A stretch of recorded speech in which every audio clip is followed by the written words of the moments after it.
everybody. My name is Cynthia Hornig. I'm the Legislative and Budget Director for City Council Member Gale Brewer.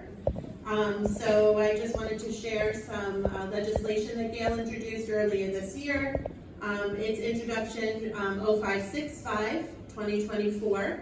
And this bill, I don't know if you know this or not, but when you register to vote, your information in the state of New York is public information.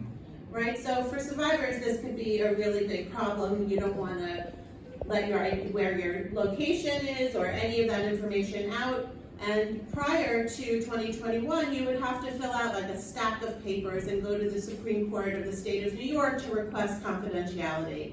Not an easy way to do it, a lot of barriers, and I think there were only like 10 people that did that in maybe a decade, something like that, like crazy numbers. People not even trying to do that. How many people are not registered to vote, right?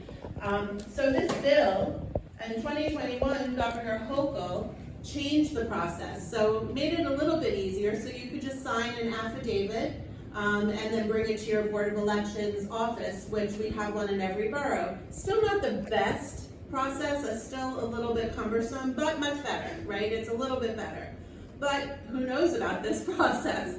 So this bill, Councilmember Brewer's bill, will actually require the Family Justice Centers and anyone who has a touch point with this community to ask people if they're registered to vote, and then also help them find these resources, fill out the forms, and do that process, which will be much better and much easier. We're really pushing to get this bill heard and passed by the end of the year.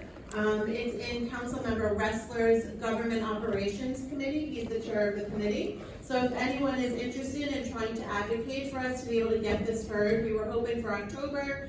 It looks like we may have a hearing in November, but we're not sure yet. We've been having advocates and groups like Save Horizon, League of Women Voters, Common Cause, Crime Victims Treatment Center, writing letters to the speaker asking for a hearing.